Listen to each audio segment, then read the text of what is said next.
Hello and welcome to Stories, the True and the Fictional, the podcast that revolves around one central theme, stories, and the people that tell them. We'll talk about movies, TV shows, video games, historical events, and weird news headlines. There's really no topic we won't touch. But it doesn't stop there. If you've got a story, something funny or random that may have happened to you or a friend, send it to thetrueandthefictional@gmail.com. Until then, it's story time.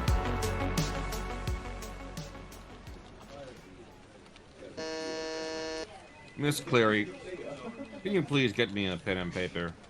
It's time I put this charade to bed. Give this job to someone more deserving. Right away, sir. Mr. Longtooth. You threw me out. Well done. I'm going to keep that. William said to give you this letter if you ever to make such words. Well, I guess I should be reading it then. Edward R. Longtooth, from John Feathers, written in his own foot. Dearest Edward, as I pen this with my own foot, I can see that you are still right where I left you, surveying the battlefield. Some wonder if you're planning our next moves, or thinking on logistics, but I know you better. I've been meaning to have this conversation with you, and I believe you're taking your speech that you'll be the first long net on the battlefield and the last to leave a little too serious. I know today didn't go exactly as planned, and yet, when I look at the camp, all I see is pebbles being shared amongst friends. Songs that will make any civilized bird blush with descriptions of their wives and how homely they are and how you would lose them in a crowd because of their plainness. Sergeant Patterson claims that his wife is so plain that you could mistake her for a rolling ball of yarn. I tend not to believe him. I tend not to believe any bird from the land of banjo. And the reason for the cheeriest moods within the mobs is as we were falling back today, the Shortnecks felt like they had won. A simple act of yours changed everything. You looked at the members of the mob and you smiled and said, "Don't worry, we'll kick them tomorrow." If things don't go your way, not once have you put your head in the sand. You've always extended your feathers, shook off the dirt, and gone back to kicking. I know after this war, you might wish to go home, put your head in the sand and spend some time with that exceptionally wonderful run-of-the-mill wife of yours. But for the time being, once this war is over, the mob needs you. They need you to extend your feathers, shake off that dirt, and get back to kicking. I will, as always, be right by your side. From your brother in wings, John. Welcome, everyone, to Stories, True and the Fictional. We are, of course, here on the eve, or the cusp, or I'm not sure if it's already launched, or the launch of the amazing book written by our very own. A story of friendship, of brotherhood, of the bonds that bind us and the plain women that we leave at home that drive us to our victories. That was simply a small sample of one of the many stories that J.A. Bryan found during his investigations of the true Emu Wars that didn't make it into the final publication. Much like those who assembled the Bible, not every scripture or text made it into the full completion of the Bible. I'm of course joined by historian, scholar, the man who once masturbated into the Red Sea himself, J.A. Bryan. How are you going, sir? Yeah, I'm going well. Not all those things you mentioned are accurate. I'll let the listeners decide. Yeah. Which, It was actually the Dead Sea he masturbated into. Not Shit. You're right. Yeah. Uh-oh. I mixed up the C's. You're right. You're right. You're right. So did he. Oh my gosh. Now, Wow. what?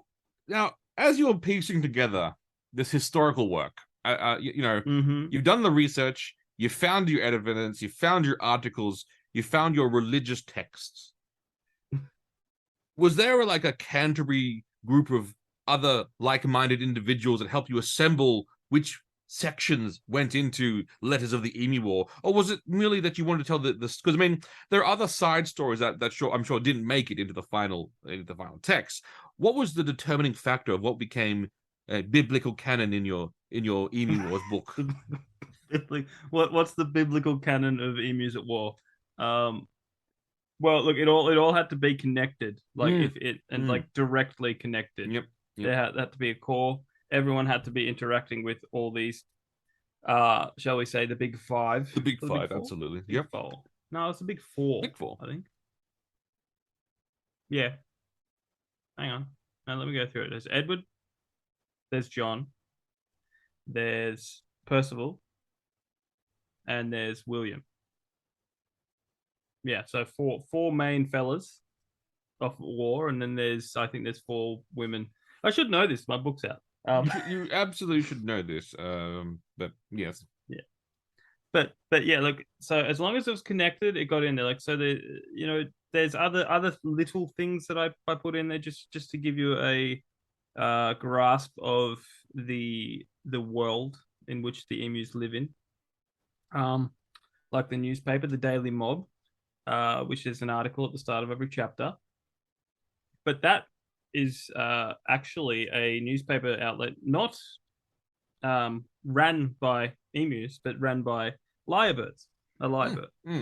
Yeah. You know? So in every good historical document, you're taking, you never want to, history's written by the winners. You never want to take, just their words. So you've gone out to external sources to verify facts, which is, history principles, I actually went to live among them for a time, to track down the descendants of William J. Whistlebeak, his great grandchildren.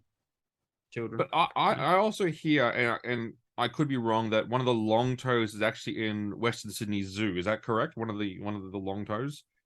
Speculation, my friend. Interesting. Because I went to that zoo and then I started speaking in an old Southern accent. And he looked at me as if he understood exactly what I was talking about. Well, you know how in to bring it around to something we all understand, Stargate. Mm-hmm. You know how the gold, how they pass on their knowledge through genetic memories.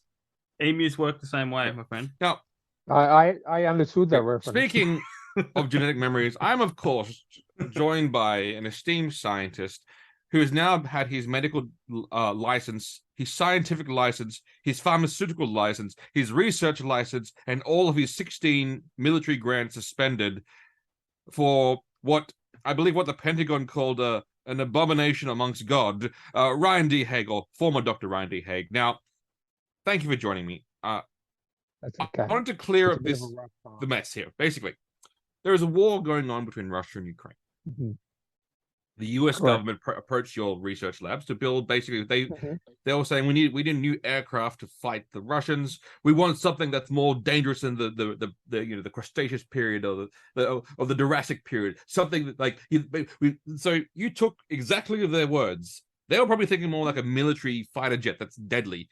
You genetically modified a pterodactyl and gave it Gatling gun arms and the ability to shoot assets out and the taste for hunting Russian people through the sky.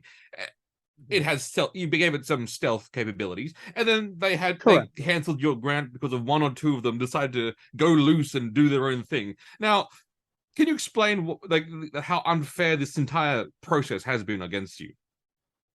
Well, I mean, they're trying to make me out to be the bad guy. I did exactly what they wanted.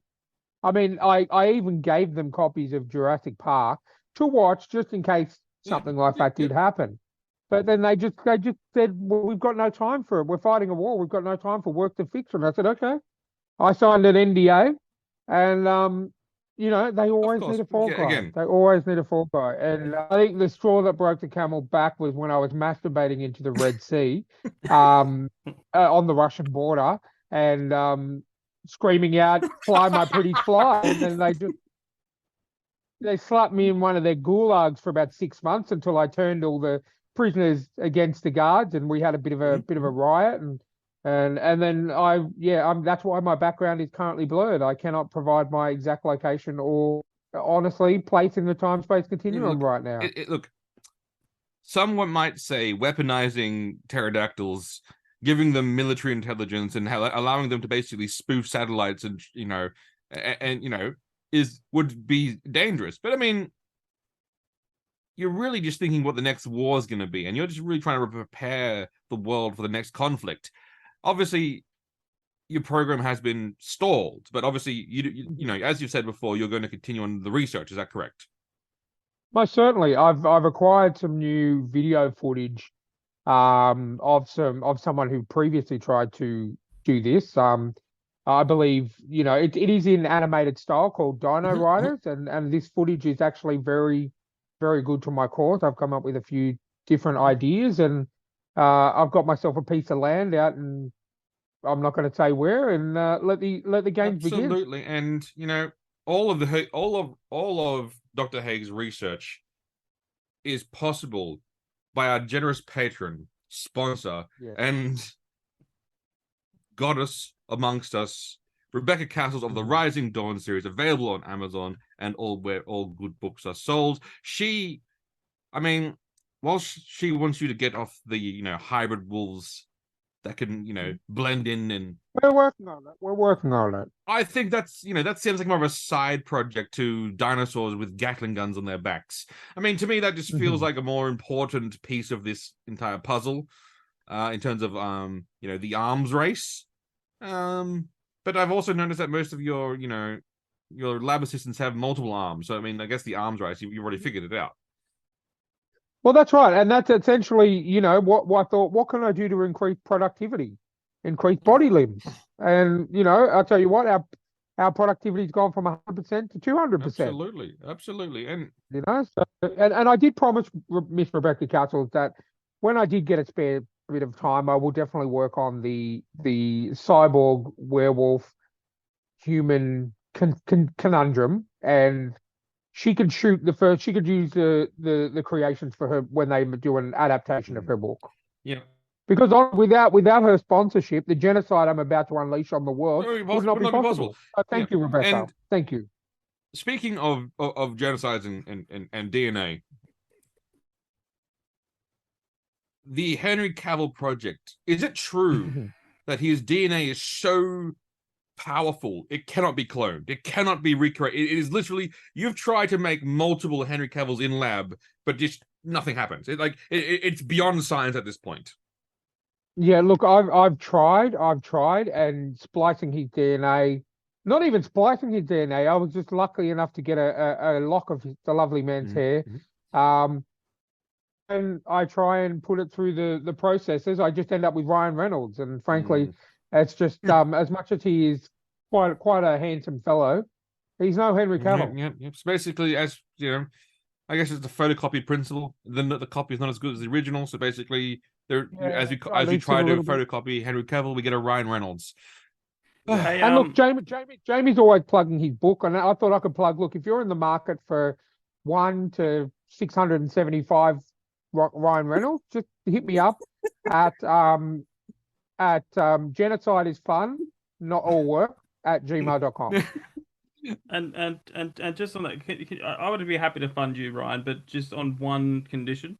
Sure. If you perfect the Henry Cavill cloning, right, and you create, let's say, you know, 5 to 10 of them. Okay. When you send them off on a mission, you have to say, "Here comes the cavalry."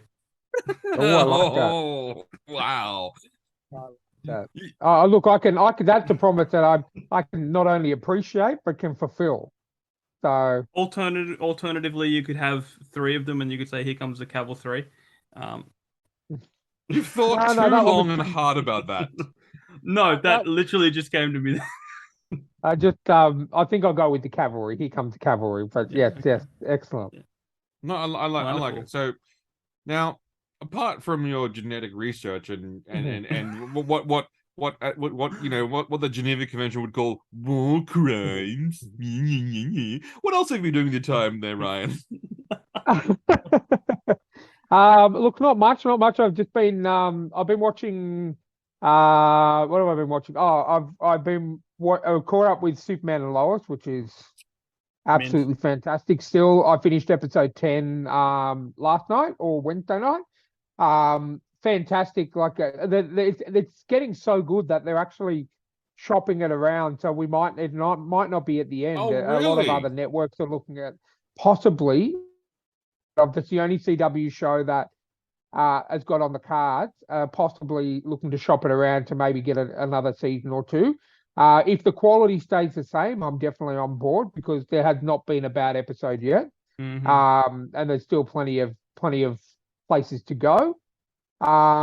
In terms of, I haven't really watched any movies, but I have been playing a lot of. I obtained a couple of copies of some games on the high seas for my computer. I have been playing a lot of. I've been playing a lot of Breath of Fire 3 at the moment on my computer, which was one of my Outstanding. all-time favorite All-time great game. role-playing games. So yeah, I've been digging that. I've been spending way more time than I should be on that. Yeah, that's pretty much about it. I don't think I've really been. Well, aside from my usual wrestling, there's one other show that I have had very good feelings about, but me and Jamie will bring that up a little bit later. Absolutely. But yeah, not much. Just playing a lot of PlayStation while I can, playing a lot of computer games while I can, and yeah, that's pretty much it. Outstanding. Breath of Fire 3 is an absolutely outstanding one of again. Back when games were actually hard, like I forgot how. Oh, that you game know, like we're so is brutal. we're so used to. I was still having this conversation with Steph today.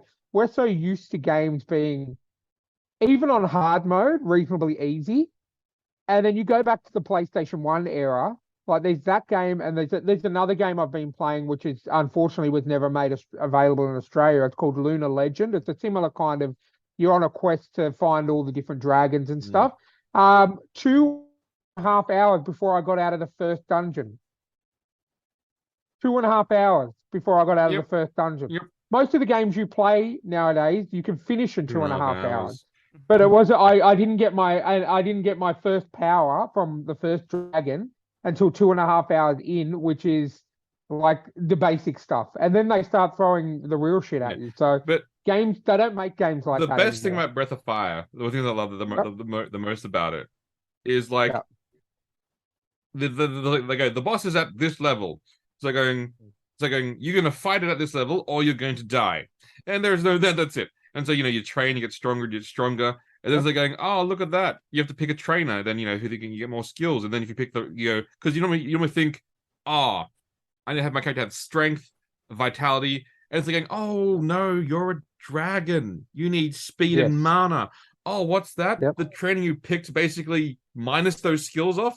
Well, then you're fucked, aren't you? Because in the final battle, if you can't hold Kazai, the legendary dragon form, for like at least 10 turns, you're fucked. Because again, this is the age-old, Breath of Fire is the age-old tradition. Your first, what's your first mission? You rescue a cat. What's your final mission? To kill God. Absolutely.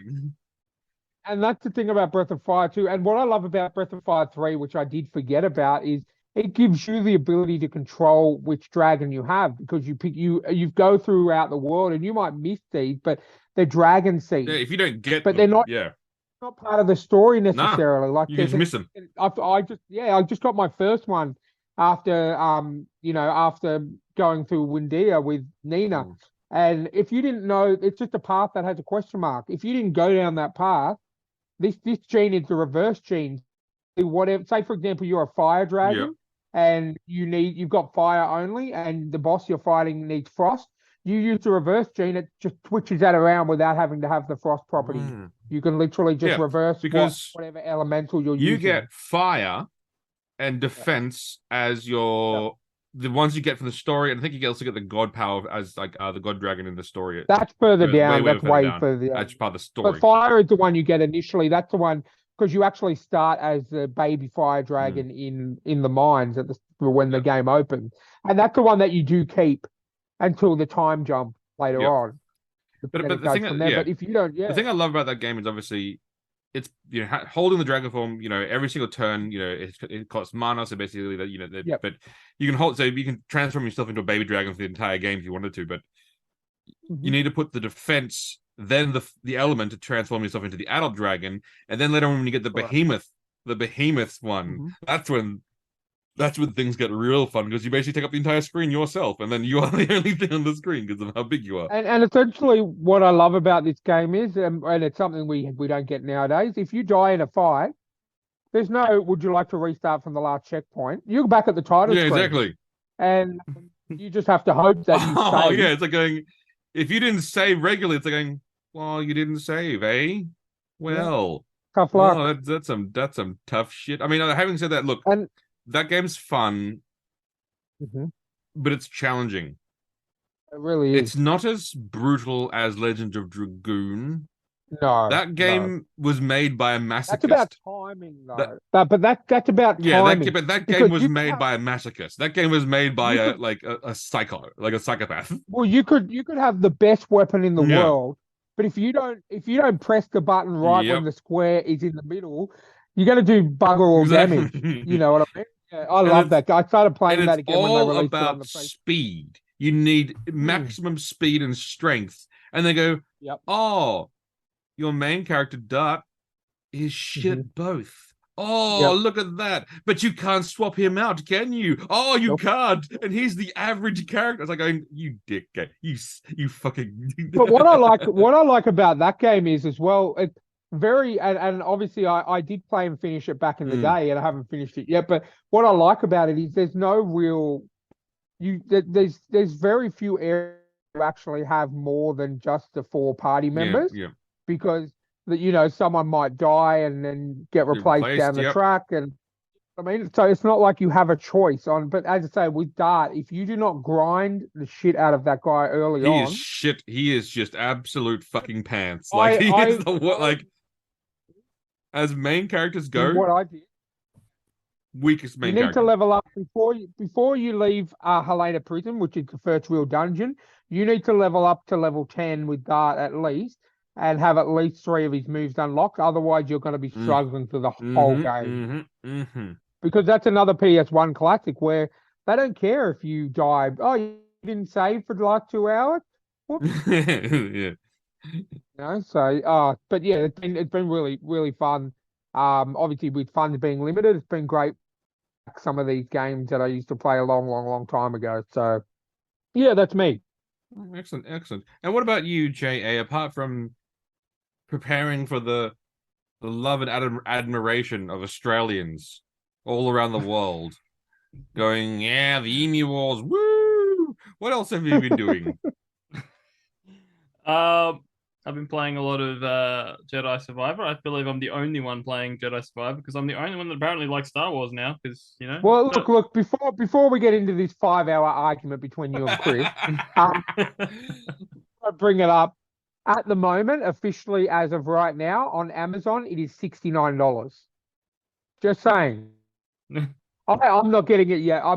The lovely Jamie has kindly offered to lend it to me once he finishes, until I get back to work, which I really appreciate. But Chris, I know you were talking about making choices earlier, and I just thought I'd let you know it has been reduced down to $69 on Amazon. Just letting you know. So you were saying, Jamie, about playing games? What were you playing? But Chris doesn't like to support Disney at all.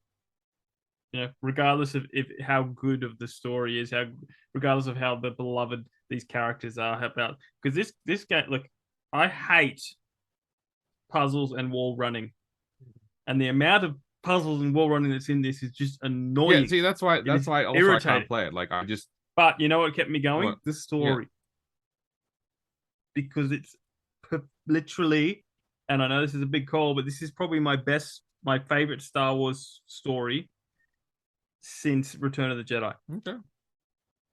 Big call. And that I mean, I my replay of Fallen Order, and it's been about a year since I played that, and even that story was just I'm more invested than any of the last 3 films that came out. That's Not not hard. 100%. No, but I literally I still stand by my decision when before everything happened when I went to hospital. The entire Star Wars saga, which is episodes 1 through 6 on 4K because I refuse to acknowledge that there's anything else Good man. out Good there. man. Hey, Phantom yeah, Menace there's- is fantastic. yeah, Underrated film. Revenge of the Sith. Oh, Man, that that's is like, just a masterpiece. because I watched them all recently, and it's just like a lot of people gave back for the prequels until we got the new sequels, and now they're like the prequels are the best thing. But I always enjoyed loved the them. prequels. They were always good. Yeah. The story was good. It was a nice little, like I really enjoyed it, and yeah, but yeah, On that, I just love how contradictory Padme is in the second one. How like so when she goes like, no, Anakin, we can't be together. Here's my half-naked back. Here's me in a tight leather outfit. Oh, but no, don't look at me, Anakin. Don't look at. So they're going.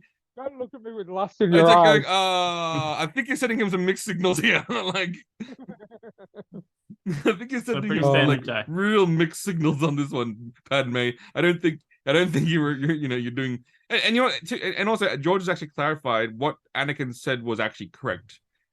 The Jedi Code doesn't forbid relationships; it forbids attachments, Connection, and attachments. Yeah. So, but not even like that. Like that sort of possessive attachment where you have fear of that. It's that fear thing. So it's not. But having said that, was Anakin sure enough to have a relationship? No, but that's not again. But see, that actually saying that. Say, let's take Obi-Wan for example. Ewan McGregor's Obi-Wan. So he forbids attachments, right? So he could just go around to all the different planets and bang a chick everywhere, and as long as he just leaves straight away and there's no attachment, as long as he's not attached, okay. Yep, that's the Jedi way. Hit it and quit it. The Jedi way is being a male slut. Yeah, hit and quit it. The Jedi way. That's a slogan. That's a slogan and a half. Here's what it is. The Jedi genetics, it's not the power of the Force. It's like the Viltrumites. You have to have children to pass it on. So the reason why there's so many Jedis is not because children are born with the Force. It's because the Jedi hit it. Jedi hit it and quit it. Yeah. That's why there are 10,000 Jedis in the galaxy.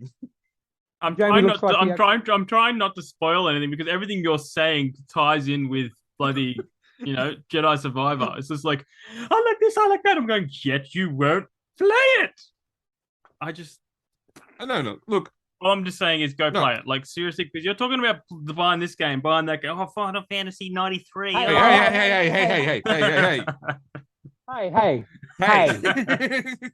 Yes. Did you know that there hasn't been and look, I'll even bring Final Fantasy 15, the piece of garbage that was, into this equation. There has not been a new Final Fantasy game in 12 years. Exactly. Okay? Because you know why? Because I bought 15 and I've played it for about an hour before I met Steph, and we've known each other for 11 and a half Before years. You set the game on fire and went, this is the worst thing I've ever seen in my life. Yeah.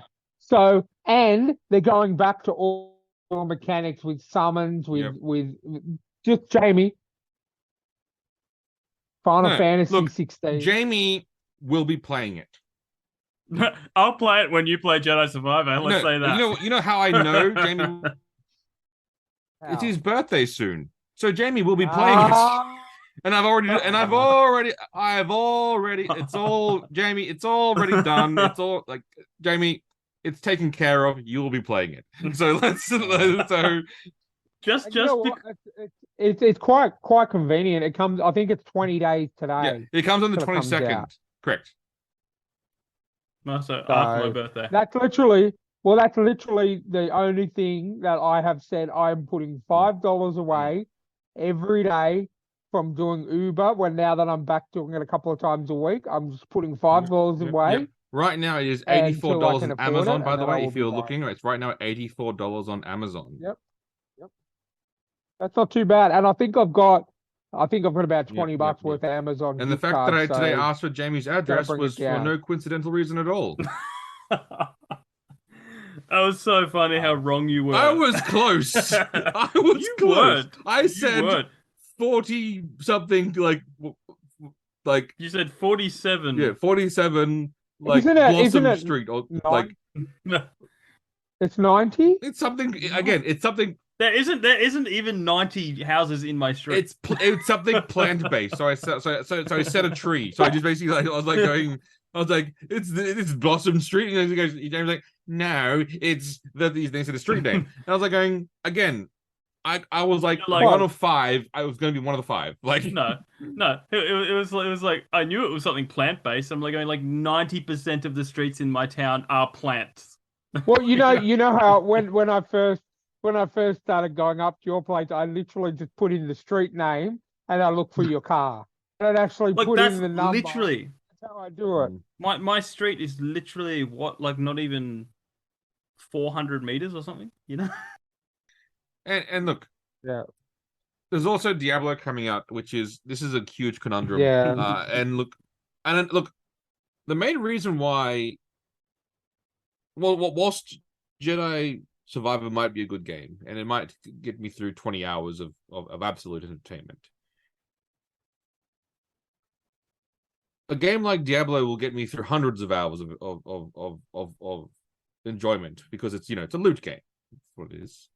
Final Fantasy, they've said the story is about 35 hours, and it's about 60 plus hours, or to 90 hours if you're a completionist. I'm going, oh, poor Ryan, like, oh my god, like I'm not a completionist, so I'm like, I'll go the story, that's fine. Yeah. Look, I will absolutely play Jedi Survivor. Survivor. I will. Yeah. I do dread the jumping. Because I love challenging games. I like fighting games are my thing. So I'll learn fighting moves, and I'll learn them correctly, and I'll spend like ages. Like I'll spend, but running along. Like I've seen some of the puzzles in Survivor where you're running along the wall, you're jumping through this, you pull the force thing so you can like swing something anyway, then you pull it so you can grab something and swing yourself through, and then do this other thing. I was like going like, I don't have the energy for that. I don't have the. It is very annoying. Yes, but again, here's the thing: you will want to do it. You want to get through it because the story is that good. I was looking at that puzzle thing. I've seen some of the puzzles. And the guy's like, "Oh, here's an easy way to do the puzzle. All you have to do is 1, become a telepath. 1, master space and time. Sit there with your mind, and so you control all 18 buttons at the same time and move them all in perpendicular chains." I'm going like, yeah, okay. If I don't have that kind of, my mind isn't that riddled, and so I just can't do it. Well, seeing as we're just talking video games for a sec, I might bring up one thing. We've spoken about some amazing ones that are coming. I'd like to speak about something that I signed up for, and I was a beta tester. Ooh. And I was extremely disappointed. It's pretty much done what Last Jedi has done for Star Wars, and that is Street Fighter 6. I know it's out in a couple of days. Do not buy it, please, because as a lover of the Street Fighter saga and obviously the Mortal Kombat saga, what was once a great history and rich characters has now become a virtual tournament where children step into Guile, Ryu, Ken, so you make them your avatar, and then I know it was so cringe. I literally I forced myself to play through a few different scenes, and it just made me sick. There's a like a picture, like one of those tournaments that they have for like League of Legends and stuff like that. So the kind of feel. They've got an announcer, and she's annoying as all course. hell. And yeah, you walk up to a machine, you see kids playing Street Fighter Oh. 2 on a machine and stuff like that, and they pick their avatar and they jump in. There's not like the story. There's no main real story. It's more of just I mean, it doesn't hurt. It doesn't help that I have been playing a lot of Oh, Mortal but Kombat you've been playing 11 like as the well. creme de la creme of story. You've been But there was no story in Street Fighter 6, and I played it as late as last week, so they can't say, "Oh, we've got plenty of time to." I thought they fix had learnt. things. I thought they had learnt that from last time, where like they had done that before, where they had like made a game and then they didn't do the story, so they had to do a bunch of updates to put a story in. I thought they'd learnt their fucking lesson. Yep. No, I played what they called story Mhm. mode. I don't know how you can call it story mode when there's no story. Oh. So I hate to. I mean, and after what we've just seen in the trailer for Mortal Kombat 1, Oh, I exactly. mean, so I'm just being honest. If you're a Street Fighter fan and you're thinking of outlaying the $129 or whatever it is, I'd probably wait, because I have a feeling this is going to go the direction of Midnight Suns, that it's going to become half price soon, and then it'll probably end up on the PlayStation Plus collection. So I would most definitely hold out. It was very disappointing, and I'm not biased because I love Street Fighter. I grew up on Street Fighter, even more so than Mortal Kombat. I grew up on Street Fighter 2. So yeah, like I was one of the time zone at Blacktown and play it at 9 o'clock at night. So Yep. like it was a massive, massive disappointment. Another thing I noticed about it which is weird for Capcom, a lot of stuff you have to buy. A lot of microtransactions involved from what I can see. Fuck. For costumes and like apparently what I saw, if you want the traditional Ken Ryu Akuma costumes, you have to pay for them. Like they're all updated and it didn't look good, to be honest with you. So all the reviews were saying like this is the best game in. So this is why reviews are shit, because all the reviews are saying like, oh, this is the next, like this is the groundbreakingest, most exciting thing that like there has never been a game this good since. Now I know it's like there's never been a game since they paid me to say that this is a good game. Yeah, well, I mean, and unless they've changed a hell of a lot in a week, I don't think it's. Yeah, look, as I said, to each their own. I'm just trying to help listeners out there that may be, that's not the like kind of myself, game. a little That's bit tight not on the money. kind of game of like. That's not the kind of game like. No. Like. And save your money for Mortal Kombat 1 next year. Have you finished Mortal Kombat? Did you finish Mortal Kombat 11, by the way? Not yet. I think I'm up to about chapter 12, so I'm getting close. But so the trailer still doesn't make a lot of sense to you then, like. Not yet, but I have watched some stuff on YouTube since you mentioned that, and yeah, like Mortal Kombat's not like a game that I don't mind spoiling. You know what I mean? Because when I saw that trailer, I was like going, "Oh my god!" Is that? And like you're like, "Why does he have powers?" But I like the idea of the trailer in Mortal Kombat 1 trailer of old Raiden. Like Raiden with little to no powers. You know what I mean? Like it's and I really like the look, there's not much I didn't like about that trailer. I was pretty much erect the whole time. It just looks amazing. But yeah, I did actually watch the ending to Mortal Kombat 11 online, just in case because it is very hard, even when you're playing it on like medium. Yeah. So yeah, but I believe the Armada behind you. Sorry. One second. Yeah. Press the attack. Do not let the rebels have one iota of time. You will destroy them where they stand. This is where hope dies. Sorry about that, guys. I'm working out of the office today, and I had to... You're working from home, yeah.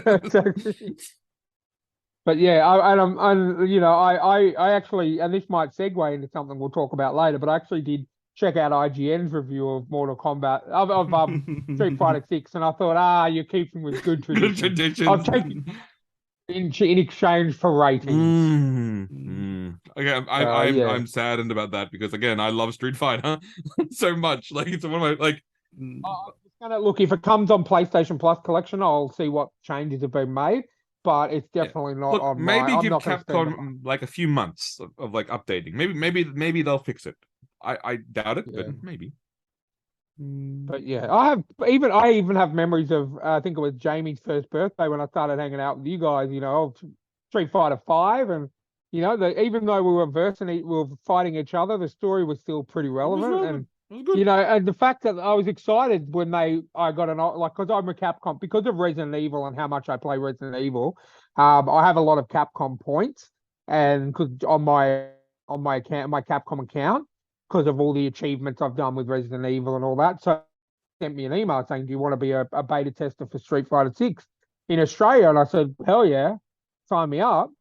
And yeah, it was a massive disappointment. So yeah, They again, sad news, but again, maybe they'll again, maybe they will improve things to a point where it's at least a little bit playable. Yeah. Well, we'll see. Time will tell. Time will tell on that one. But that again, that is saddened news on that one, on that front. You'd think they'd learn. You'd think they'd learn. Well, I just didn't want people to go out and spend an exorbitant amount of money that they're asking for a game that they're not expecting. Disappointing. What do you got again, Jamie? You're not really a fighter game kind of man, are you, Jamie? Unless the Ninja Turtles are in it. Like Injustice. Injustice, Mortal Kombat, like yeah. That was great. But the old school TMNT tournament fighters, that was cool. Oh yeah, back in the day, that. Brutally hard, but fun. And I didn't mind Tekken. Tekken's always Tekken good. was good, Tekken's yeah. good. Yeah. I think the new one's coming out. I think it's Tekken 75. It's coming out soon. But I only ever played one. I played one, and it was like that little lizard dude that farted. Yeah. No, I play Tekken for the storyline, so I need to catch up on some. I need to catch up. Like I need like before I get the next Tekken game, I need to catch up on what's been happening with the Hihachi Mishima Corporation, and and it has has Jin finally conquered the Devil Gene, or is he always, or has he conquered, or has that conquered himself, or like it was in Tekken 6 where he actually took over Hihachi Mishima and was actually the villain of the game. Like where does Jin stand in the scheme of Hihachi Mishima? It's very key. And then he went to Brisbane to clear himself of the evil, which is weird, and a weird decision of his to go train in Brisbane, but that's a whole separate other. Like Brisbane, Australia. Yeah. Brisbane? Like the game starts off with like Jin makes his way to Brisbane to train in different styles of karate. I was like, why Brisbane of all places? Like what? Like really? Probably a lot of investment. Probably a lot of probably not paid. No, honestly, there probably was like an Australian on the staff. Was like, going, can we make it about my hometown? Okay, all right, yeah. Okay. No, weird ass place for Jin to go train in karate, Brisbane. Yeah. But this is separate. Well, I mean, movie world's there, so maybe maybe they were shooting Mortal Kombat Annihilation at the time. Oh, by the way, amazing casting for Katana. Katana, yep. Now I'll say one thing. If what's the director's name again? James Wan. If James Wan thinks his stupid made character is going to get with Katana over Liu Kang, then he needs to go fuck himself with a giant donkey. Mortal Kombat 11. He needs to understand. Now, Ryan, block your ears. Spoilers. Okay.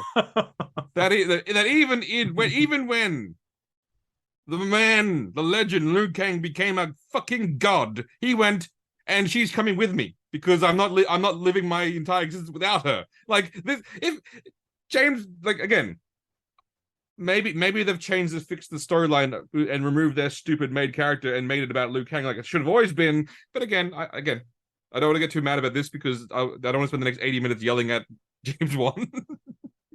Well, I'm sure you'll find something else to get mad about. But yeah, that's my thing. Especially when we bring in our correcting IGN. Don't you? I mean, essentially, I am like you guys. The only reason why you brought me back was because of going. We need to have a landmine We're gonna have like a, a device that can be easily triggered and explode off into giant tirades of rage. It's like going, well, we were actually debating calling this podcast "Triggering Chris." It sounds very catchy, but we knew it would take at least a year to get you in. Yep. Because actually, I think this week we've been a podcast for 2 years, right? Oh wow! Look at that. So we've been But Liu Kang and Katana forever, and the greatest Mortal Kombat movie was obviously the first one, and that that was the great. And you know what? Video game movies have come a long way, and like sorry. Let me get back on the Mario movie showed something to I think that we all should understand. You don't need to explain why video game powers are the way they are. They just are the way they fucking are. Like, here is a mushroom. If you eat it, you gain powers. If you get hit, the power disappears. Done. Simple. Easy. Everyone can comprehend that. James 1 goes, here's an extremely complex way that you get powers if you're a fighter because you got a symbol, then you got to fight. It's like going, shut up. James 1 just say, like, in this world, people can shoot fire from their hands. Like, again. He spends this whole movie trying to explain why they have Mortal Kombat powers. They're going, and then they're going, really? This is what you need to explain, that some humans can have powers, not that there are multiple dimensions constantly at war with each other trying to take the dimensions. This is what you spend your time on, like focusing on, like, how do they get their powers? It's like, oh my god, James 1, I just want like. But you got to remember, James 1 comes from, aside from his stuff, he comes from Aquaman, where DC probably drilled it into his head. You need to explain. You know what I mean? It's not. I don't think it's his fault. I think it's he's gone. He's like, well, this really. Well, look at the money Aquaman made, and I explained everything. Well, so I'm not going to hold him, and he's an Australian let's as well. Look at I'm not Super going to hold Mario him. Brothers $1.2 billion box office, and let's look at Mortal Kombat. Let me just go Mortal Kombat. I love this because Chris knows that one's for children and families, and one's for million. Mortal Kombat. Mortal Kombat was R-rated, I believe, too. I think I'm trying to see from my. Look, yes, one is for children, but I guarantee you, most of those people who enjoyed that movie were not fucking kids. They were us, for God's sake. Because you know what? There are 2 games that we grew up on. 3 games, maybe 4 games, depending on the on how many consoles your parents would buy you. What were they?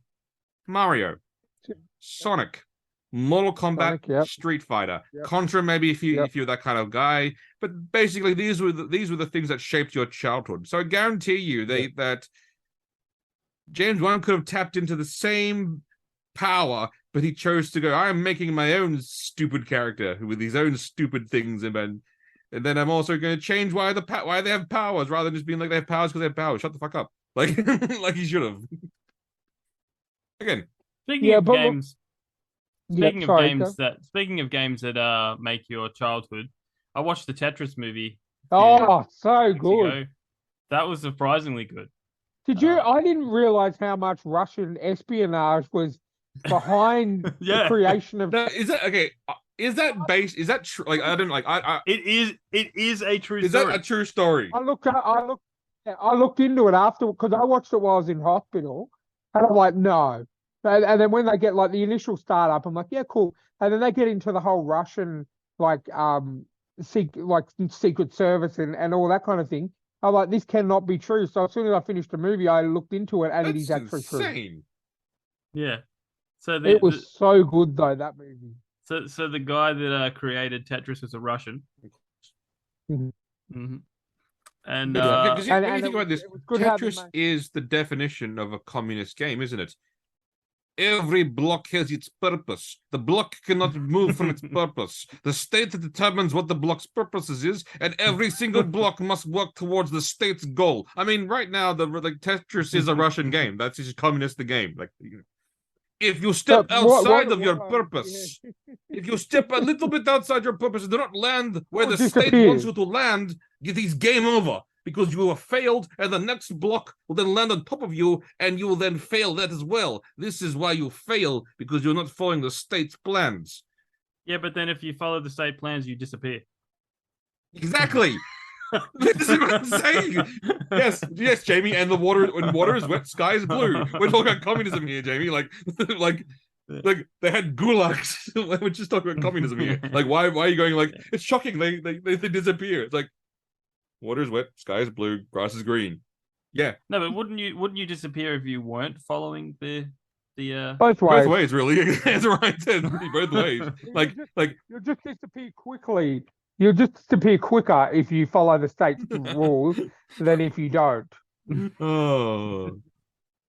yeah. But that was great. That movie was fantastic. Okay, I really I enjoyed that. didn't know much about the movie, so I do need to see it now. I do need to. Well, It's on TV.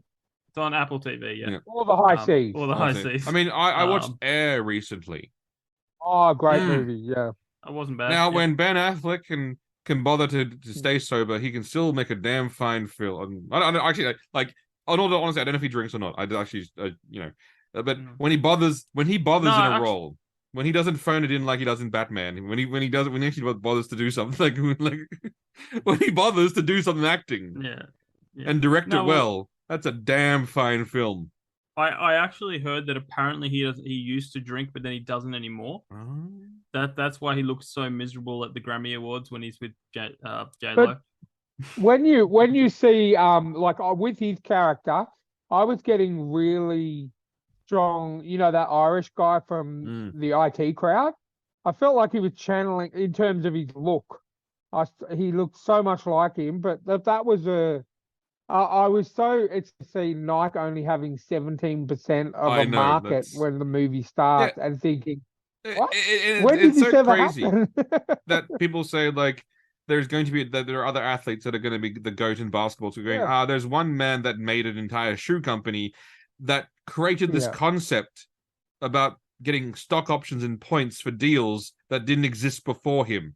There's one man that, and I was actually even listening to an interview with Charles Barkley. When Charles Barkley went to Nike, Jordan came to him and said, "Hey man, what are they offering you?" He told him, he goes, "No, don't take that. Take half of it and get the rest in stock options." Charles Barkley's like, "What?" And he goes, "No, trust me. Get it in stock options." And now Charles Barkley's going, "Man, I'm sitting on so much cash because of that." They're going, "See, the man changed the sports game. The man changed the basketball game." But that film, and Jamie said, "Do I have a problem that Michael Jordan wasn't in it?" Not really, because it's even more mysterious. It's like it really actually even amps up the mystique about Jordan, because you kind of like you sort of see the back of a dude's head, and you sort of see like like. It really that could have been anyone. It really amps up this mystique of who Michael Jordan is, the legend. But I was a bit worried. I was a bit worried when like because I know Jamie watched it. My dad watched it. My dad said you need to watch it, and it's like it's a movie about how Nike rose to prominence with the Air Jordans, but Michael Jordan's not in it. And I thought, okay, I'm gonna watch it because two people that I trust with recommendations have told me it's good. And like honestly, you're right about Ben Affleck, but I say whenever he directs something, the man can direct. Gold. When I heard Ben Affleck directed it, I thought, okay, I'll watch it, and I enjoyed it a lot. It was really good. Matt Damon played that role really. I just love how back in the day, because all the players that they're mentioning are players I grew up with, and it was funny that Nike were tossing up whether they were going to go with John Stockton from the Utah Jazz or not. And I thought the smallest white man in basketball, and Nike is considering giving him a sponsorship. And yes, it was the '80s. Converse were everything. Like everyone wanted to be Converse. Like Converse were the thing. And then you know, it's. Well, why do you think the All Star is still one of their most famous shoes when it made its debut in the 80s? I still wear the same. I still wear the Converse shoes. Like I'm a Converse man. Exactly. But also, Converse is now owned by Nike, so it's also like really funny. Like, exactly. I am wearing Nike shoes, just you know. No, that was a top film. Seeing as we're talking movies, I hope you don't mind if I just name drop one other one that I watched a couple of weeks ago, which I actually was very surprised about. I while I was in hospital, as I said, didn't have much to do, so I was watching new movies as they came out. I watched The Pope's Exorcist with Russell Crowe. Now, I don't know if you guys know too much about it. It's from Warner Brothers. So basically, true story. It's based on now this is where things might get a little bit touchy, but the Pope had a chief exorcism on staff. And it's obviously a lot of stuff in this movie is embellished, but it is based on the account of the Pope's exorcist in his journals and everything like that. I was a bit iffy. I thought it's horror. I'm gonna watch it. I love possession movies, that kind of thing. It was amazing. Russell Crowe, and it was just real enough. Like it was still based in reality, just enough that you're thinking this could be possible. You know what I mean? Like the kid that got possessed without. I'm not going to spoil it, but it was a powerful demon that I'm sure you two gentlemen would know the name if I dropped it. But they basically when this demon possessed this child, it was like spewing like blood and all this kind of stuff. It was real enough for you to believe maybe this happened. You know what I mean? And I'm very skeptical. Nothing. I'm like, yeah, I can see whether this, and this. But then again, while I was in hospital, I had nothing to do. Did my research on the actual gentleman that it was based on. Man, it really sort of freaked me out a little bit. Not much does that. So I think it's like a rent to home one at the moment. Obviously, I obtained it by the high seas, but yeah, when it comes out on streaming services, if you're a horror fan or if you're a fan of like that kind of, it was kind of like the way that it felt. It was like the Pope was God's right hand man, and Russell Crowe was the Pope's right hand man in terms of dealing with like all the stuff that you don't hear about in the news and that you don't hear about, which essentially could be true. And it also dove into the whole 99% of the exorcisms that Russell Crowe's character went to were bullshit, and openly said that he had tricks. He had these little tricks that he would do to prove people would, and then what they would do is that if they were schizophrenic, they would exhibit the same kind of signs. So he would then get them mental health, like help. Yep. He would then, because this was in the 80s and the 90s, so he would actually get them the help they needed. Because he was also a man of science as well as a man of the church. Yep. So I think it was a very good, but he said in his whole 30-year career, there was only 2 instances where he truly believed he was dealing with something, the demons possessing a human soul. And so look, if that any of that kind of interests you, it's probably more for the viewers. I don't know if it's up your guys' alley, but check it out. It's really good. It's called The Pope's Exorcist with Russell Crowe. Russell Crowe is absolutely fantastic in it. Supporting cast is just as good. So yeah. Now speaking of demons and demology and things, Jamie, where do you stand on the works of Solomon, the Testament of Solomon, in terms of demology? Where do you stand on there being 7 kings of hell? I haven't looked into it enough to form an opinion. Really? You're normally such a learned man. So Lucifer, Beelzebub, Satan, Abaddon, is it Bahamut, and then Asmodeus, the 7 lords of hell. Where do you stand on this as being? So there's some people saying it's written by some crazy person, so it doesn't count. Some people say it counts. I mean, it really depends on where you. I mean, what are your thoughts on the 7 lords of hell, Jamie? I literally have not looked into it. I vaguely know about it, but I'm someone that doesn't go, here's my opinion if I haven't looked into it. Okay, well, tune in next week as we discuss Jamie's opinions on the 7. And honestly, I do want to hear your opinion on the 7 lords of hell. And I swear we'll come back next week and Jamie will look like that Charlie Day meme. Exactly. Together. It's like, you're right. Why would there just be one Lord, like Lucifer and Satan? It's not. It's 7. There are 7. He'll Well, look, Jamie, if you want to do your research, exactly what Chris is talking about, watch The Pope's Exorcist, because literally one of those names that he mentioned was the demon that possessed. Yep, the 7 lords of hell. Again, because people often mistake, and depends. They say, Satan, Beelzebub, and Lucifer are all the same thing. Like, are they? Because according to the text, it's maybe it's the same. Look, that kind of stuff really intrigues me because I do like the horror stuff. But it also not just the horror stuff. Like, it's led me into researching about different faiths and different, different. Because obviously, good, evil, we all know there's a constant battle between good and evil, regardless of what religion you believe in. It's always a battle between good and evil. And that kind of stuff has always interested me. So I think maybe that's why I like this movie. But you know what, Ryan? I have to say one final thought on this all. Fuck you! I have to buy Diablo now. Fuck you! Like that's the like that's the it's decided then, isn't it? I have to go fight the lords of hell now. Thank you, Ryan. Thanks. You made the decision. Look, I'll see you in hell at 8:30 on Saturday night. Yeah, that's right. We'll jump in and try and dungeon dive. Oh my goodness! Oh, look at Jamie's disappointed face. He will get it, Jamie. Don't worry. He will survive. Again, Even if I have to buy it for him for his birthday in November, no. Once he Ryan, will okay, now here's the thing. Jamie will lend it to Ryan. Ryan will finish it. Then I will play it from Ryan, and then I'll return it to Jamie. There we go. The system works. Welcome to the library. Yeah. Okay, I should just open a library. You know, I mean, my library of 6 games, right? Yeah, six. Hey, John Cena made his entire career out of 4 moves. You can survive on 6 games. I know, because I play one for 6 months. The 4 moves of death. Like you can survive off. You could.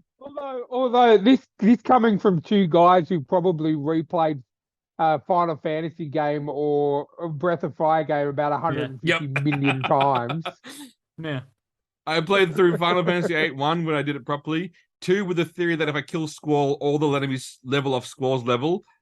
And then actually, yes, the game is super easy, but you get a terrible ending. Like a really terrible ending. Yeah. Speaking of terrible endings, let's move on to the new favorite segment, Correcting IGN.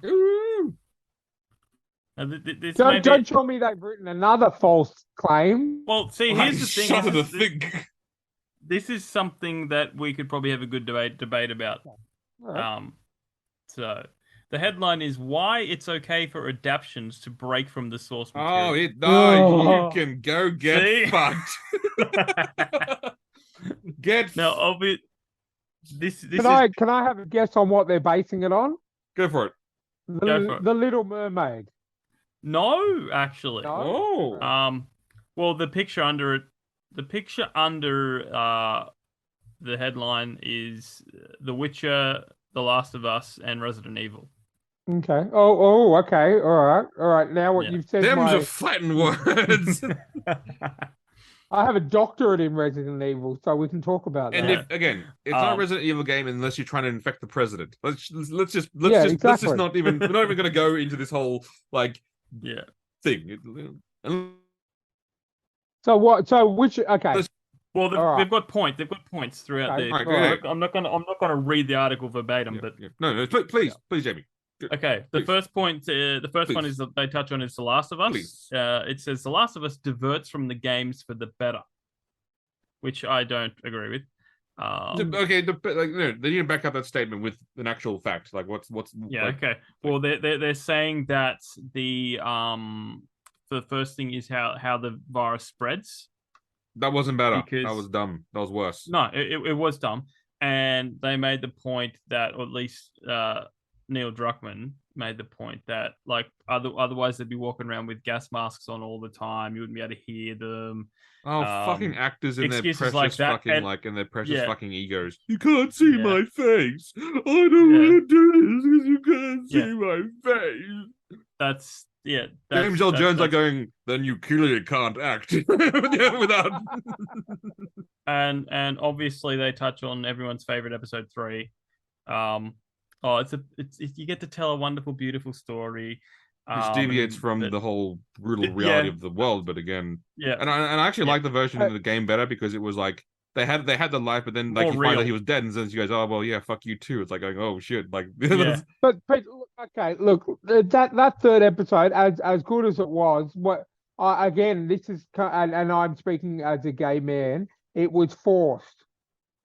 It was like we need to put something in this series to appeal to, or so they thought, to appeal to the LGBTQ ABC FG community. When they, but see, they could have just done the true story, and I would have said it. Yeah, because it's still there. You're not changing Bill and Frank's relationship because in the game they were together too. They were gay in the game. You're not changing them for the sake of changing it. You're turning and look, I love that episode. I'm not going to bag it out because it really appealed to me. But as Jamie said, the more and more I've watched it is the scene, and the more and more I played The Last of Us Part 1, the more it takes away you have from seeing Bill in action.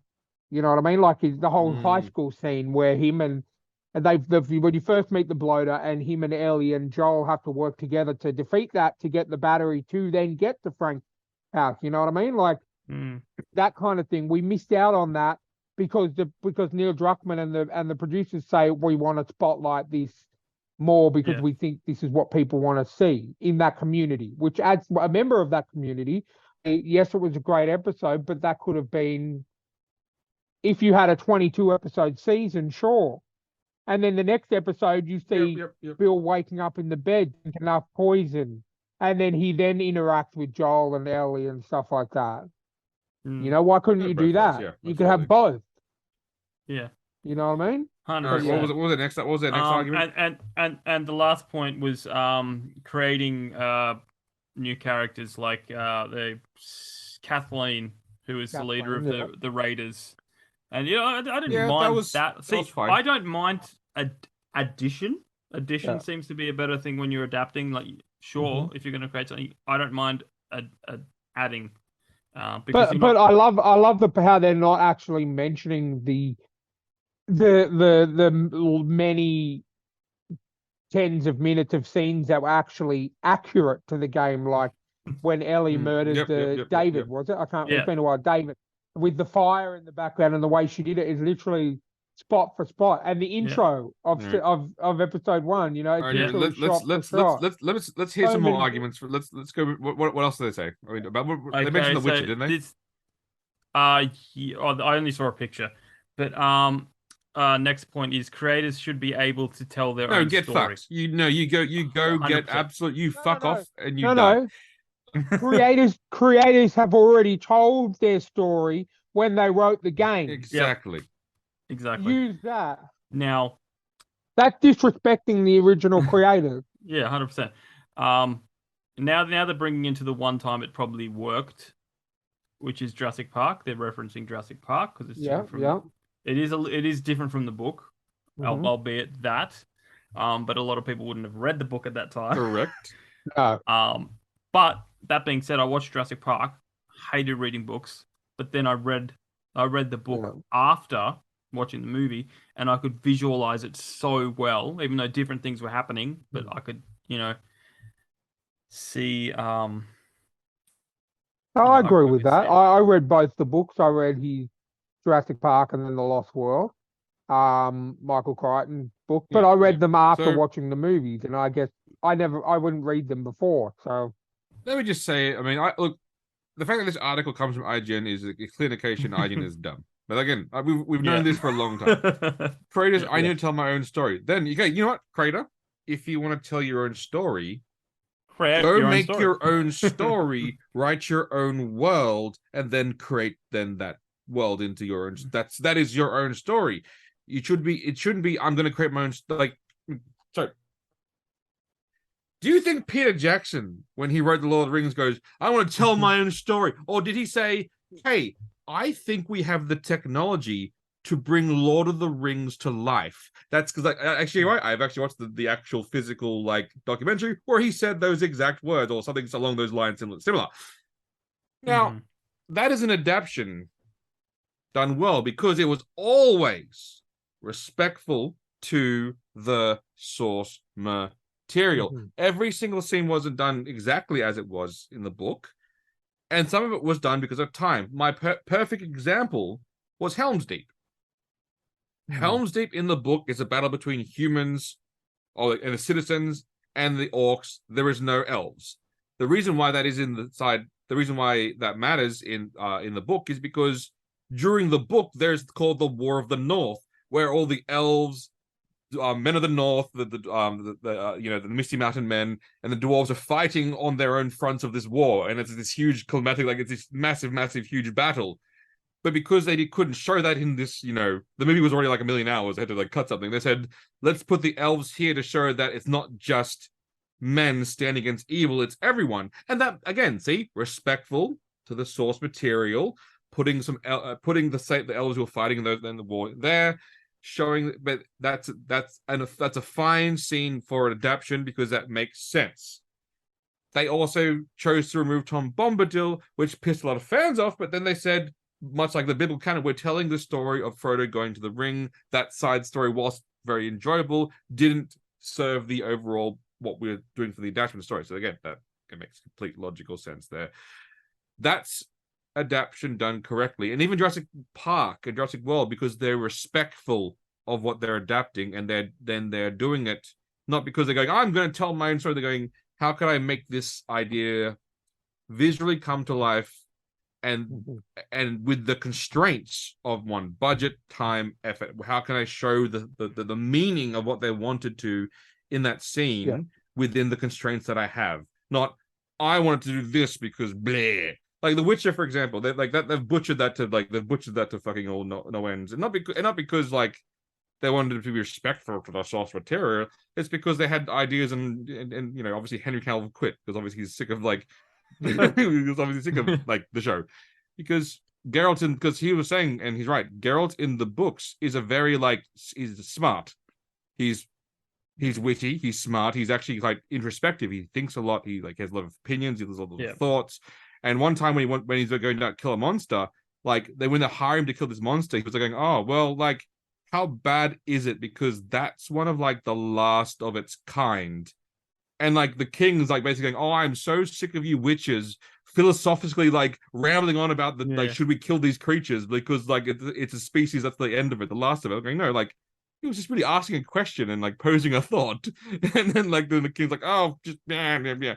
And so like again, so certain changes, if the changes are to you with an adaptation, yes, can you do exactly as you're going to do it? No. But obviously when you're doing an adaptation, like I say, a movie, you're going to have to make some changes, but as long as the changes, you're doing it with, you know, with reverence with the material, that's fine. Harry Potter, a perfect example. They made, you know, like a lot of outstanding films, but they're going back to make a show now because as pointed out by like J.K. Rowling herself, is they cut so many storylines out of the movies because of time. And it was like, because all of a sudden they're going, hey, why does Ron's sister like Harry? When did this happen? It's like going, no, in the books, there's a whole thing. That's a whole whole arc. That's where the difference is. There's a difference, like you said. There's a difference with I want to tell my own story, which is the wrong way, and we've got to deal with what technology we have available. We want to bring the best adaptation we can from the written page with the technology we have and the time constraints we have to life as best as possible. They're both adaptations. One's right. So and as I'm sure we'll move on to Resident Evil, we can see there's more wrong than right. And let me talk about some good adaptations one more time, just to really rub it in the point where if you do it quickly. Sin City. Yep. The Watchmen. Oh yeah. Materials taken with due reverence and done correctly. Did they make some changes? Yes. Did they make the changes? But the Watchmen, if they wanted to do the Watchmen right, the movie would have had half hour. Exactly. They had, again, they cut the entire pirate subplot. Yeah. And they even the Curse of the Black. And they even mentioned why they cut it was because, again, it's an entire pirate subplot. They couldn't really have that in the film. But it was still a fine again, as close as you're going to get to that book. Like, again, that book, people say that people hated it because they're saying they shouldn't have even done it. They're going, no, like, it was good for what they could have done. They treated it with as much respect as possible. And one example, and this is going to sound slightly blasphemic, but I will say it. One example when an adaptation is better was the movie 300. That is vastly superior than the comic it's based on. Oh my. Because you know that amazing last scene where he's going like, they stare in fear, not at the face, because like under the merciless face, what happened with them when they're fighting 300 Spartans? Now they face 10,000 Spartans commanding 30,000 Greek. And this amazing shot. In the comics, that's them sitting around a fireplace as he's telling the story, and they're like combing their hair. Which scene looks better? One scene is better than the other, and like, you know, again, the comic was very like it wasn't the best of his works. It was very quickly drawn and stuff. So they made a lot of great improvements. That's why I think 300 is a better it's better movie than it is comic. But again, it was still done with the right intention and spirit to make like bringing that to life, and completely changing what we think of what Sparta actually is versus what it was. But that's a whole separate podcast. Jamie, you wanted to go on Resident Evil? Yeah. Okay. Moving on to Resident Evil. I've had a quick flick through. Basically, their defense is it made a lot of money. Oh yeah. Oh, that's literally the entire Mila Jolie, however you say her last name, era of movies. They just said, we want to make a Resident Evil movie. What's it about? Zombies and a virus. Cool. That's all they took from Resident Evil. In their defense, do I like watching Mila Jovovich in shorts? Yes. And that's why I think it made a lot of money. However, when they did the latest movie, and you know what, in that era, the most accurate Resident Evil movies were the animated. Oh yeah, ones. 100. Oh, they were just amazing. But in saying that, because I know we're a bit short for time, Welcome to Raccoon City, which was the latest one that came out, was a spot-on adaptation. There were scene-for-scene shots from the first movie that they came out and said this is based on Resident Evil 1 and Resident Evil 2. They didn't go for like outlandish costumes. You know how you could clearly... it sometimes felt like when I was watching the Mila Jovovich movies that it was like ripped straight out of an anime because the way how comically accurate they looked. But that new movie was pretty much spot on, shot for shot, most of the movie, and they're doing a sequel to it, which I'm very happy about. That is the only accurate Resident Evil movie. The others, they're great movies. They're just not great Resident Evil movies. No, wait. You've sparked my memory on something. Hang on. Let me just Google that quickly so I can just. Literally, while Chris is doing that, literally the first Resident Evil movie, the only thing that was the same was the fact that they went to a mansion in the woods. That was it. Yeah. Oh, sorry. Everything else. So the reason why. Yeah. Thank you for bringing that, Ryan. The reason why we should appreciate the Resident Evil movies, because in Resident Evil 2, Jill Valentine's costume was absolutely spot on, exactly as it was in the show, in the games. And it makes absolutely no sense. And there was one of my favorite Resident Evil characters, Leon Kennedy, he was in 2, 4, and 6. In the early games before they actually redid them and gave him proper haircuts, he had the worst emo fringe. And I think it's Resident Evil 4, the movie, he looks just like he's been ripped out of Target or something like that. You know what I mean? Like it is so bad. But hey. They screwed up Nemesis in Resident Evil 2. Who was the villain in Resident Evil 3, the game. I could talk for a long time. Like Jill Valentine always wear a tight blue shirt, tiny mini skirt, black leather combat boots, and gun belt. This is just standard police uniform, Ryan. I don't know what you're talking about. I don't know what you're complaining about. This is. Yeah, look, I still own all of them because they're good to watch, but I just don't consider them Resident Evil. Oh no, films. they're not. But they're fun film. Like it's like exactly. I guess, but you know. All right, Jamie, just a few final points. I'm just pulling out a quote straight out of here just to see what you guys think. An adaptation is not bad or good based on how much it gets right. That's complete and utter bullshit. Then how is that adaptation? Oh my god! And the following line, it says, the beauty of creative interpretation is finding new ways to retell familiar stories. Excuse me while I go get some avocado toast. You know what? Yeah. That's like saying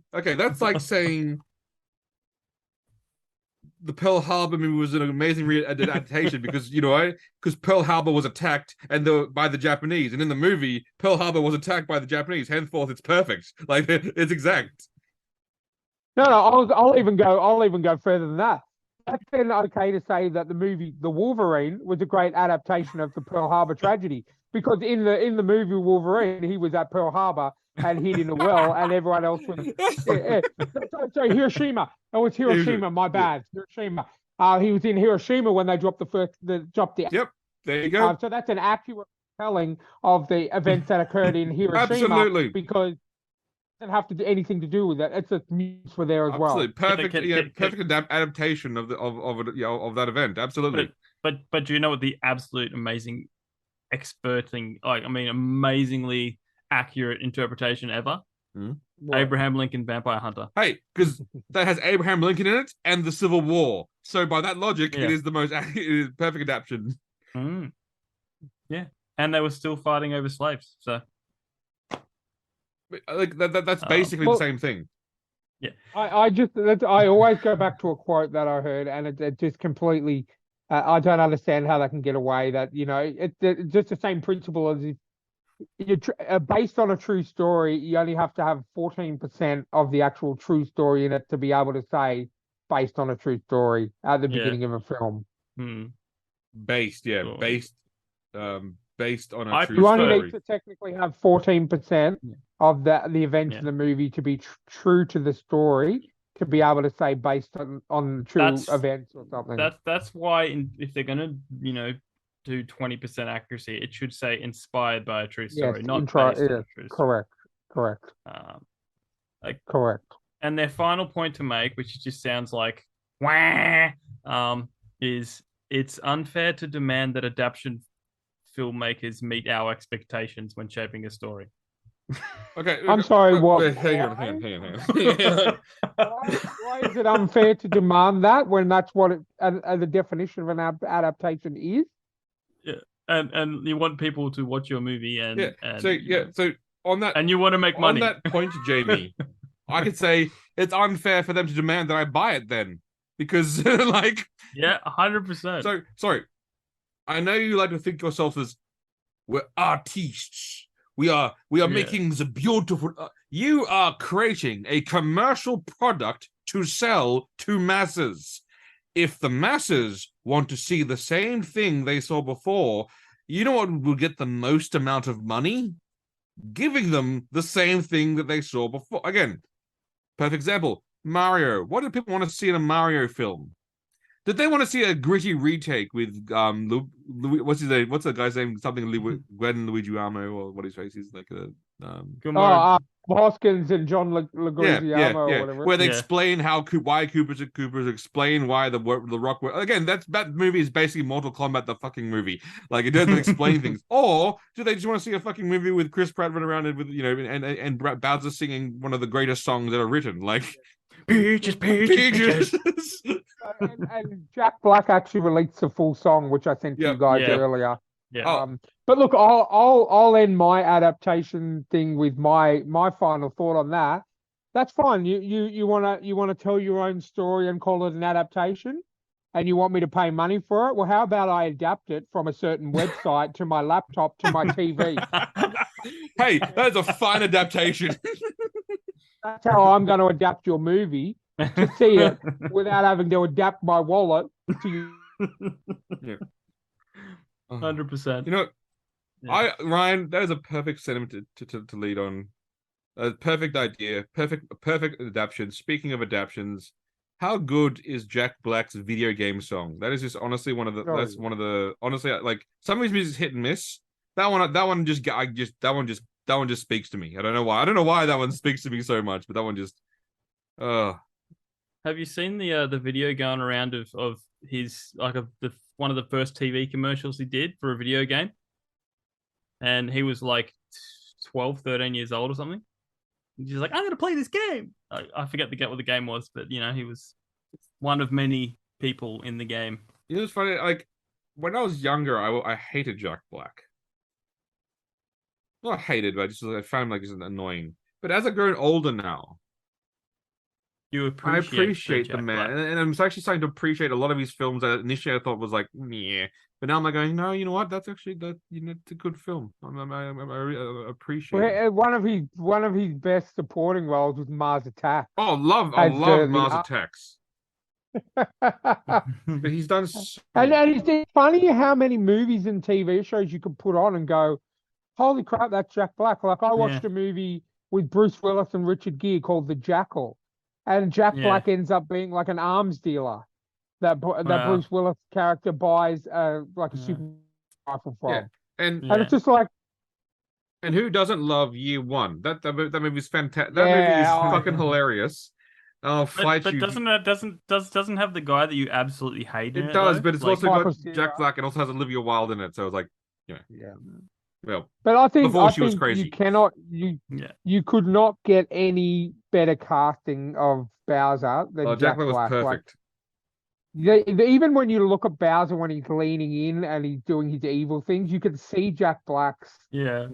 facial Like, expression. Obviously, they use honestly, like, so I'll tell you this story on how I saw this film. So it like I for some reason I was trying to be good, where I was going, I saw how successful it was, like, and I was going, you know what, I want to support this film because obviously it was very successful, and my wife wanted to see it, and my kid actually loves like Mario stuff, so I was like, cool, you know, I'll buy it when it comes on like advanced digital release, blah blah blah, and then I'll watch it.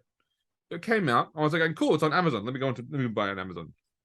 I want to rent it, so I don't like. I'll buy I might get a copy later. I just want to rent it. What do you mean? $30, and I was like, and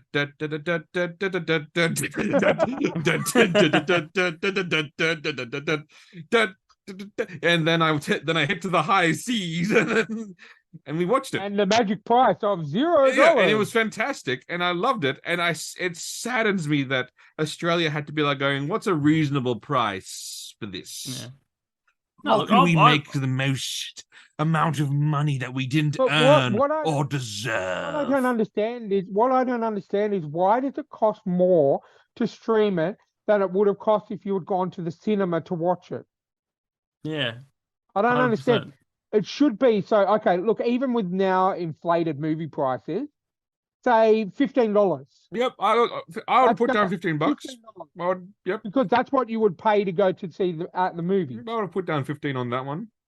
But you want to say, look, I'm going to charge you double. So, and I'm not talking about buying it. I'm saying This is renting. rented. Yeah, I'm Yeah. talking the renting price here. Absolutely. Whatever you want to buy it because you can watch it multiple Yeah. times. But you're renting it. You've only got 48 hours to watch it. So I'm like, why am I going to pay double than what I could have paid to see it at the cinema? Mhm. And you know what?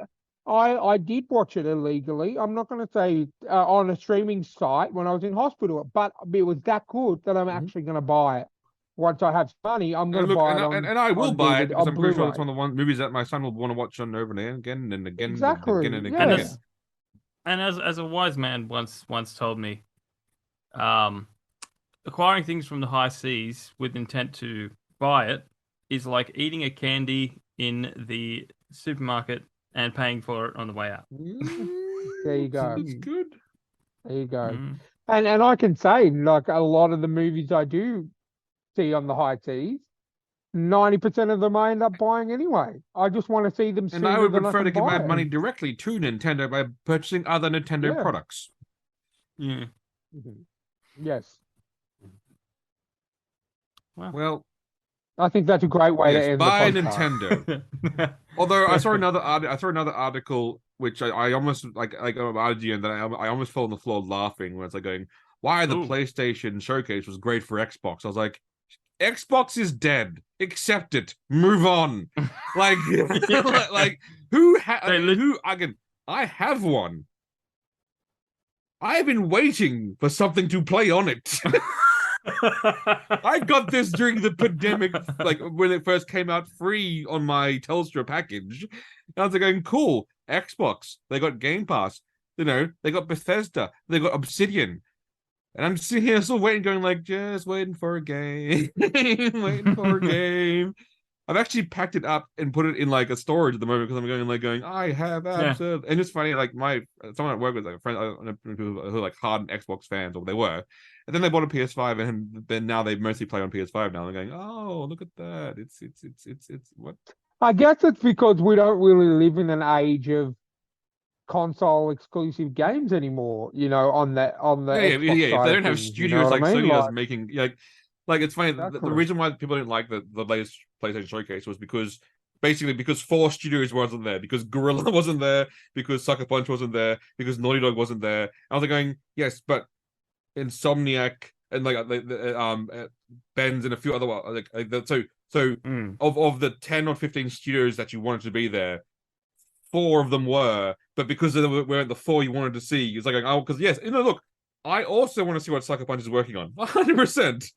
But that game probably, like, Ghost of Tsushima is not coming out or 2 is not coming out for a while, so it was good that they showed Spider-Man off, and they got to show Spider-Man, and they got to show Black Suit Spider-Man, which was super exciting.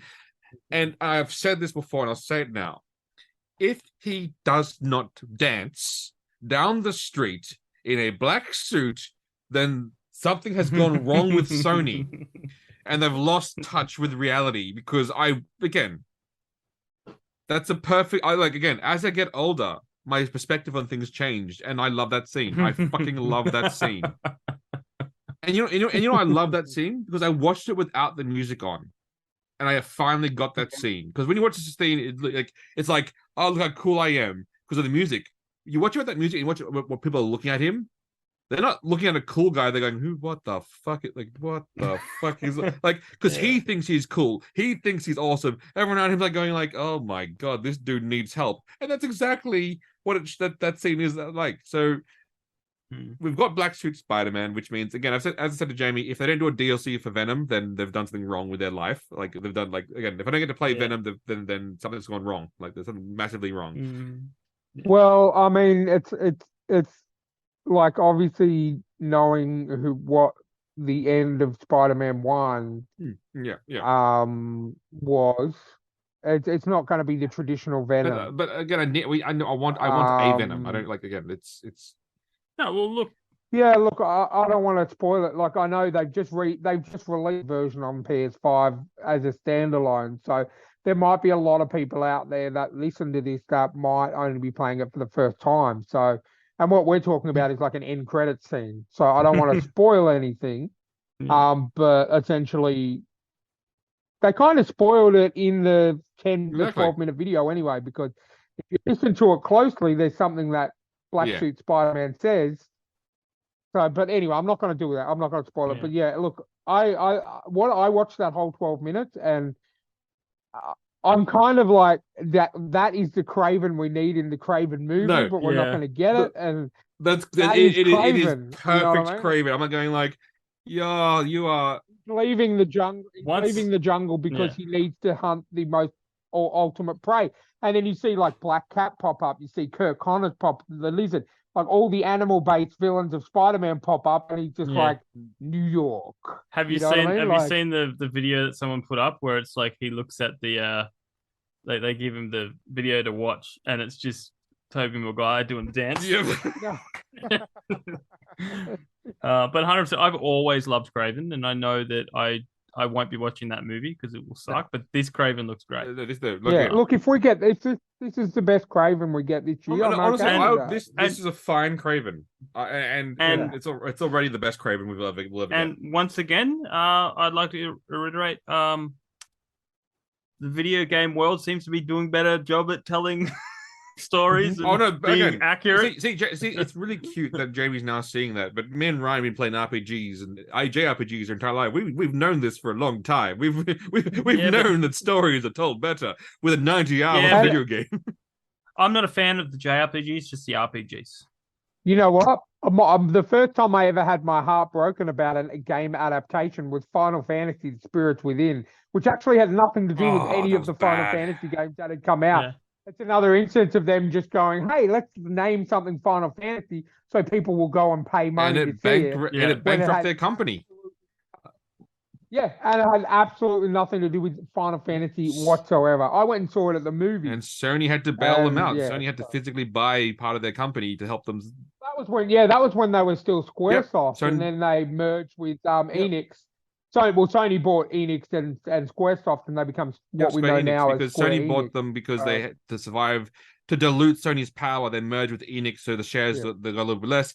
And then eventually, I think fairly recently, Square Enix did a buyback where they basically bought back the shares that Sony owns of them. So basically, because people were pointing out like why is a major publisher sitting on their board of directors going, you should make games for PlayStation? Yes, only PlayStation. Yes. Like people going, isn't that a monopoly? Sony's like going, what are you talking about? But look, as I said, if that never happened and Sony never bought out Squaresoft and Enix Games, we wouldn't have the amazing game we're going to get on June 20th called Final Fantasy 16. So And look, Jamie, to alleviate your fears. Alleviate your fears. One. Unlike previous JRPGs where they take the script, they translate it, and then they just sort of like just release it. They wrote the script, they gave it to their English team, who then read the script and then went, okay, that doesn't make sense, let's change it to that. And then they all came back together in a room and then decided on a universal script of what the story should be, so it works in all languages, but it's kept in with the core thing. The director was like, because it's basically set in like their version of fantasy England, everyone is English. All the voice actors are English. There's not like this one American guy going, "Hi, I'm from a fantasy land." And he also made sure that every single region of the world has a specific English dialogue or dialect, so that when you are in a mercenary band and you hear someone speak in an English accent, you actually know which part of the world they're from because of that accent. I'm going, see, this is the level of detail I want, and this is why Creative Unit 3 is the best team in school. They made FF14, this is why they're the best team, this is obviously why they're doing it.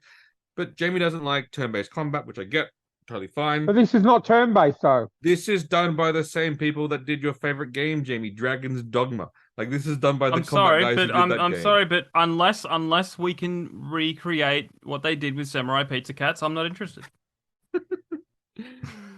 Oh, Jamie. Oh, you will come to. But look, I'm sorry, but I am all filled up. I've got Jedi Survivor. I'm on my second playthrough. Once I'm done that, I've still got the Jurassic World game that I want to get to. Just have a quick go of that, where you build your own park. Then after that, it will be Spider-Man. Which I'm sorry, and then I'll be booked out for 6 months. You see, well, see, Spider-Man in September from memory. Yeah. So again, September. He'll get this game in June. He'll have time to play it. Well, if it's a true Final Fantasy game, if I get this game in June, I'll probably still be playing it through December. Yeah, well, you know, I might have to take a break and play Spider-Man and then come back to it. Yeah. I do have I have slipped Red Dead Redemption 2 under my pile because I want to replay that wonderful, just refreshing cowboy movie game. But again, so but also like again, the fact that the godfather of my son is not going to play Final Fantasy 16 is quite alarming, and as part of his duties to help me raise my child in the right ways of understanding what good storytelling is. I'm sorry, but it is almost essential as part of your responsibility as godfather to play this game. I look for research. I'm not going to pull that card out often, but for this one, I am pulling the card out and I'm placing it on the table. I will not do it often. Then I'm pulling out the card and saying, "Hurry up!" I'm saying, "Hurry up and play Jedi Survivor." Okay, I will absolutely. You know what? I will play Jedi Survivor 100%. But I'm pulling the Godfather card on this one out. I'm putting it on the table saying, "I will play it, but I don't have to like it." I don't know. You don't have to like it. I know you will. That's the point. That's the beauty of this. You think I will? Oh, no, like I know you will. You think I will? You think I will? You think I will? Look, if this is not like Hellcats, where that wasn't a good show. No, you were convinced it was a good show. She was hot and in a cheerleader outfit flipping around. I was young. Are you saying you were confused? I was confused. You didn't know what was overcoming you. Yes, but no, this one I'm convinced. Ryan, any final thoughts on this particular conversation? Look, this is not the Final Fantasy podcast, but all I can say is I will be getting it. I will be enjoying it, and I would if Jamie does get it, I hope he does enjoy it because it'll open your world up to a whole bunch more possibilities. It's his birthday on Amazon. When you buy a present for someone's birthday, you can say as a gift and then make sure it gets there. So again, this is just...